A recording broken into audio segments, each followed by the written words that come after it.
Бүгін жогорку кеңеш жаңы акыйкатчыны шайлады. Бул саясий чоң кызматка 3 талапкер көрсөтүлдү. Бийликтин мекенчил депутаттык тобу менен Ата журт фракциясы, Жамиля Жаманбаеваны, бүтүн Кыргызстан Бакыт Рысбековду, Иман Нуру Кулира Кубатованы сунуштаган. Бүгүн Иман Нуру өз талапкерин чакыртып алды. Мен өзүмдүн талапкерлигимди ушул ачабыштан алып атам. Чоң рахмат сиздерге. Ошентип эки талапкердин ортосунда тандоо болду. Бийлик сунуштаган талапкер прокурорлук кызматты аркылап башкы прокурордун орун басарлыгына чейин жеткен. Мындайча айтканда өмүр бою айыптоочу болгон. Бүтүн Кыргызстан сунуштаган Бакыт Рысбеков омбудсмендин аппаратында нарында акыйкатчынын өкүлү болуп иштеп, азыр кыйноолорду алдын алуу борборун жетектеп, ушул күнгө чейин адам укуктарын коргоп келет. Ошентип таразанын бир жагына айыптоочу, экинчи жагына коргоочу коюлду. Депутаттар аларга суроолорун узатышып, адегенде эле Дастан Бекешев азыр сөз эркиндигине кысым жокпу, саясий туткундар барбы деген суроону узатты. Бийликтин талапкери эки суроого тең жок деп жооп берди. Анын пикиринде сөз эркиндигине кысым болбой эле, саясий куугунтукта азыр бизде жок экен. С учетом того, что я последние годы не пребывала на какой-либо должности, я не следила за средствами массовой информации. Я считаю, что, скорее всего, давления, наверное, на слово нет. Ну, мое мнение. Нету, да, давления? Ну, нет давления. Ну, по состоянию на сегодняшний день для меня так, мне так кажется. Возможно, если вы одобрите мою кандидатуру и в дальнейшем я поработаю, может быть, я свое мнение изменю. Я пока не могу точно сказать вам. Хорошо, тогда двоим опять вопрос. У нас есть политические заключенные на сегодняшний день? Я считаю, что политических заключенных на сегодняшний день нет.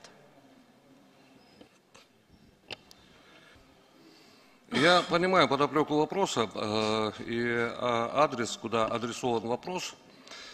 Если позволите, я отвечу следующим образом. Пока суд не вынес решение, человек, презумпция невиновности, вкратце говоря, человек не считается виновным. Что касается адреса и фокуса вопроса, здесь нужно ставить вопрос о следствии. Вообще, в целом, следствие в нашей стране, оно требует кардинального изменения. Жоопторунан улам экөөндө тең кооптонуулар болуп жатканы байкалды. Бири кожоюндарын кантип жамандамак эле. Экинчиси болсо учурда кыйноолорду алдын алуу борборун жетектесе. Бүгүн өтпөй кала турчу болсо бийлик тарабынан кысымга кабылаары турган кеп. Адахан Мадумаров эки талапкерге мурдагы акыйкатчыны бошотууда мыйзам бузулдубу же жокпу деген суроону салды. Эсиңерде болсо ынанымдуу негиз койбой туруп, Атыр Абдрахматованы, ошол эле бийликчил Ата журттун сунушу менен акыйкатчылыктан кетиришкен. Сиздердин алдыңыздардагы акыйкатчы мыйзам ченемдүү кеттиби? Мыйзам боюнча туура кеттиби? Менин жеке пикиримде, мен буну буга чейин дагы ачык айтып жүргөм, акыйкатчынын көз карандысыздыгы камсыздалмайынча, чындап, Париж принциптерине жооп бермейинче, бизде адам укугунун сакталышына кепилдик эмес мындай бир шарттардын түзүлүшү күмөн. Мен так суроо бердим. Сиздердин алдыңыздардагы омбудсмен туура кеттиби деп? Менимче каталар бар ал кишинин кызматтан кетиши боюнча.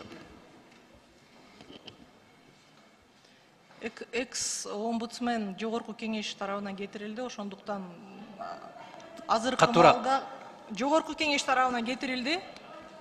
Ошондуктан кандайдыр бир талкууга жатпайт деп ойлойм. Жакшы жооп угулбай атат. Каттуураак сүйлөсөңүздөр, зал тынчыраак. Бакыт сөз угулбай атат. Мына ушундайда так жооп берсеңиздер жакшы болот да. Мыйзам одоно түрдө бузулду. Акыйкатчы өз ыктыяры менен кетип баратканда гана ошондой кетет. Эгер биз анын отчетун жактырбай койсок, автоматтык түрдө кетет. Эгер кайсы бир фракция кетирүү жөнүндө демилге көтөрсө, анда комиссия түзүлүш керек эле. Комиссия түзүлгөн жок. Эгер ушул жагдайды айта албасаңар, кийин кантип иштейсиңер?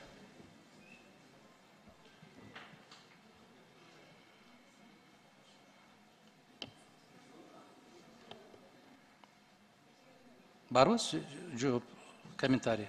Адахан Кенжебаевич, мен айтып атам, каталар болду деп. Андан сырткары, бул жерден эми азыр сиздин сурооңузга жооп бергенде жүрөктүн төрүндө турган сөздөр чыкканда, бул бир аз баа берүүчү эмес тарап болуп калып атам да мен азыр.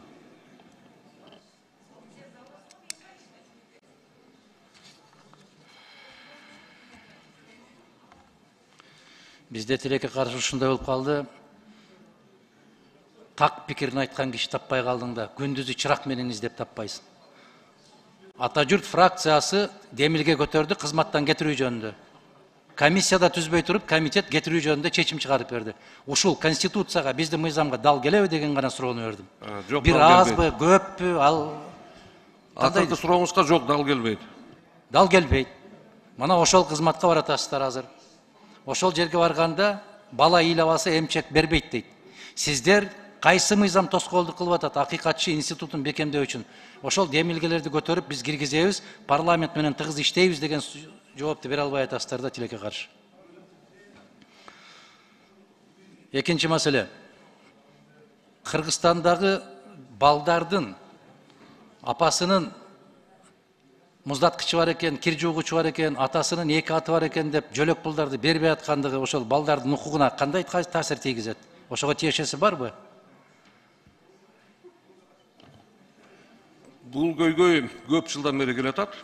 Муздаткыч эмес, айрым учурлар кездешкен, короонун төрүндөгү дөдө болуп мындай чоңураак жыйылып калган кыкты дагы себеп кылып туруп малың көп экен деп социалдык жөлөк пулдарды бербей койгон учурлар. Бул социалдык теңсиздикти жараткан иш-чара да.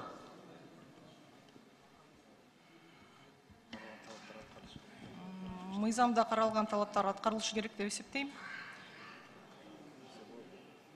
Ошо мыйзамда карабай коюп атат да, мыйзамдан алып салып атат да. Көпчүлүк кандай добуш берсе ошондой кетип баратат да мыйзам. Мен сиздин пикириңизди сурап атам да, ошол туура алынганбы Жогорку Кеңеш тарабынан же социалдык коргоо министрлиги тарабынан деп. Мени колдосоңуздар иштеп көрөйүн, ошол мыйзамдардын баарын анализдеп көрөлү. Кандайдыр бир кемчиликтер болсо, албетте сунуш киргизебиз. Эмне үчүн ушундай суроо жооп процедурасын өткөрүшүбүз керек, урматтуу төрагалар? Мына ушул жерде кишинин кишилиги, кишинин эмнеге даярдыгы ачык айкын көрүнүп калат. Бүгүн кандай жооп берилип аткан болсо, эртең деле ушундай эле жумуш башталат. Ушундай эле кетет. Тилекке каршы бизде бир аз чечкиндүүлүк жетишпей атат. Мен Бакыт мырза менен бир аз иштешкен билем. 2 жолку парламенттин алдындагы баяндамасында Кыргызстандагы айыпсыз айыптуулардын абакта жаткандыгы жөнүндө кулак кагыш кылган. Ошол жерде кармалып аткандарды каттуу кандайдыр бир кыйноолорго дуушар болуп аткандыгы жөнүндө маалыматтарды кенен тараткан. Мен Бакыт мырза үмүт кылам. Эгерде ошол жерге барып калган болсоңуз, сиздин ыйгарым укуктарыңыз көбүрөөк болот. Сиз ушул жолду улантасыз деп. Жамиля айым, сиз башкы прокуратурада кызмат кылып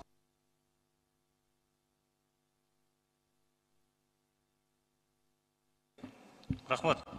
Адахан Кимзанбаевич, талапкерлер Жогорку Кеңешке кандай оценка бериш керек?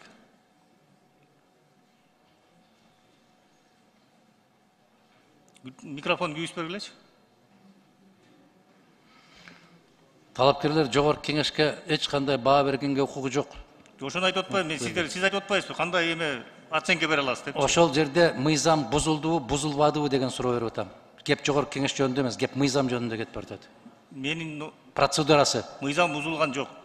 Регламент менен алып барып атабыз. Ошол ал сиздин пикириңиз, мен айтып атам, жанакы омбудсменди туура бошоттукпу, бошотподукпу, мыйзам бузулдубу, бузулбадыбы деген суроо берип атам мен аларга. Узакка созулбаган суроо жооп учурунда чындап эле акыйкатчылыкка ким татыктуу экени акыл калчаган адамга көрүнүп эле турду. Эң жөнөкөй, сиздер бара жаткан кызмат эмне кызмат? Кандай түшүнөсүңөр деген суроого жоопторунан эле байкалды. Адамдын укуктарын жана эркиндиктердин сакталышына парламенттик контроль жүргүзгөн Кандай мен мүмкүн болсо бир 2 сөз менен определение берүүгө аракет кылайын. Акыркы үмүт. Бул бардык жерге кайрылып, укуктары тебеленип, үмүтү калбай калган кезде акыркы үмүт кылып туруп акыйкатча келип кайрылат. Кара тил менен айтканда, сурабалар кишиси жок, багар көрөрү жок, жарандар. Калгандар болсо биз көрүп атабыз, билип атабыз. Акчалуулар акчасы менен, бийликтүүлөр бийлиги менен өз маселелерин чечип алып атышат. Хорошо, экинчи суроо. Акыркы жылдары 30 жылдын ичинен бери демократия өткөнүн баштап Кыргызстанда адам укугу сакталабы, сакталбайбы? Жалпы жыйынтык кандай?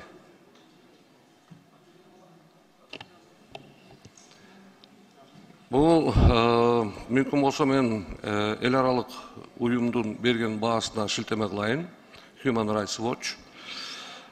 Бир жылдары болгон Кыргыз Республикасы бул Борбор Азиядагы демократия аралчасы деп. Ошол аралча болуп турган кезде да укуктар бузулган. Кийинки мезгилдерде бизде тилекке каршы адам укугу боюнча артка чегинүүлөр көп болуп турат да. Мүмкүнчүлүк бар, шарттар бар. Укукту коргоп сактап коюуга. Бирок ал ишке ашпайт. Мен ошентип айтат элем, мүмкүнчүлүктөр бар, шартыбыз да бар. Адам укугун сактоого умтулуш керек. Демек, эгерде силерди туура түшүнсөм, эми мындан ары сакталат, туурабы? Ишай Гапсабатович, мен жеке өзүм бүгүн сиздер мени акыйкатчы кылып шайлап койсоңуздар, укуктун баары сакталып калат деп кепилдик бере албайм. Бирок ошол укуктун сакталышына күрөшөрүмө кепилдик берем. Ошентип отуруп акыры добуш берүү башталды. Ар бир депутат өз тандоосун жасады. Социалдык тармактардын колдонуучулары добуш берүүдө бир кызык учурду байкашкан.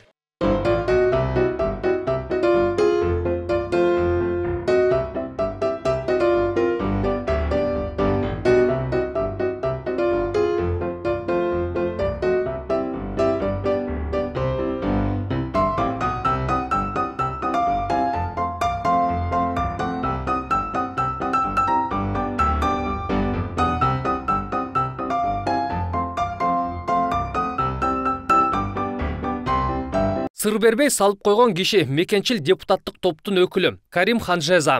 Эми бул чоң чырдын башы болду окшойт. Анткени бир депутат бир гана бюллетень менен добуш бере алат. Эки жолу УКК канчадан кагаз салды, бул дагы чоң суроо. Добуш берүү учурунда бул байкалган эмес, шайлоо өттү деп табылган. Бардыгы болуп 89 бюллетень даярдалган. Добуш берүү үчүн 71 бюллетень берилген. Добуш берүү үчүн урнан ачканда 71 бюллетень чыккан. Жараксыз бюллетендердин саны 2, керектен чыккан бюллетендердин саны 18. Кыргыз Республикасынын акыйкатчысынын шайлоо боюнча жашыруун добуш берүүнүн натыйжасында Жамиля Ахматбековна Жаманбаеванын талапкерлиги үчүн макул 48, каршы жок. Талапкер Бакыт Токталыч Рыспековдун талапкерлиги үчүн макул 20, каршы 1. Бардыгы үчүн каршы 1. Чечилди. Жашыруун добуш берүүнүн жыйынтыгында Жаманбаева Жамиля Ахматбековна Кыргыз Республикасынын акыйкатчысынын кызмат ордуна шайланды. Көпчүлүк добуш менен Жаманбаева акыйкатчы болду дешкени менен депутат Айгүл Кожогулова акыйкатчы жөнүндөгү конституциялык мыйзам сакталбай калганын белгиледи. Бирок төрагалык кылып жаткан Нурбек Сыдыгалиев регламентте буга эч макул болбой койду. Я, конечно, сейчас извиняюсь, но мы, как комиссия, должны были счетная комиссия собраться и обсудить. И здесь такой казус. Согласно конституционного закона об омбудсмене, омбудсмен избирается 50 голосами, не менее 50 голосами. Это конституционный закон. Как нам здесь быть? Так. Гүл Ахматкуловна, сиз адашып атасыз. Нет, поднимите статью 4, да? Мурунку эски регламентте. Нет, это не регламент. Азыркы жаңыда большинство деп турат, ошону карасаңыз. Нет, это не регламент. Дело в том, что регламент – это закон. А закон об омбудсмене, значит, статья 4, поднимите, пожалуйста. Там говорится, это конституционный закон. Там говорится не менее 50 голосов. Как быть? Давайте решим, обсудим. Гүл Ахматкуловна, азыркы действующий закон, конституционный закон эмес да? Закон об омбудсмене – это конституционный закон.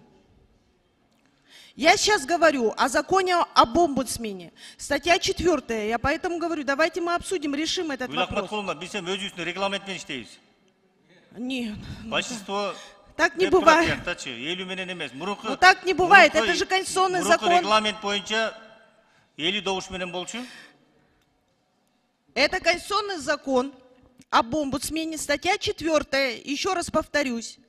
Там должно быть не менее 50 голосов. Микрофон күйіс қалады. Ну, я тоже не знаю. Регламент конституциялык мыйзамдан өйдө турат. Ага ылайык 50дөн жогору добуш алган талапкер омбудсмен боло алат. Геп омбудсмен жөнүндө эмес, геп мыйзам жөнүндө кетип баратат. Конституциялык мыйзам жөнүндө кетип баратат. Ошондуктан жанагы биз дайындаган эсеп комиссиясы жыйынтык чыгараардан алдын карап көрүш керек эле, бүтүндөй бардык эрежелерди карап чыгыш керек эле. Шайланды деп атаардын алдында ошол эрежелерге дал келеби же ошол эреже бузулдубу деп. Геп ушул жөнүндө кетип баратат. Адахан Кимсанбаевич, омбудсмендики конституционный мыйзам эмес да.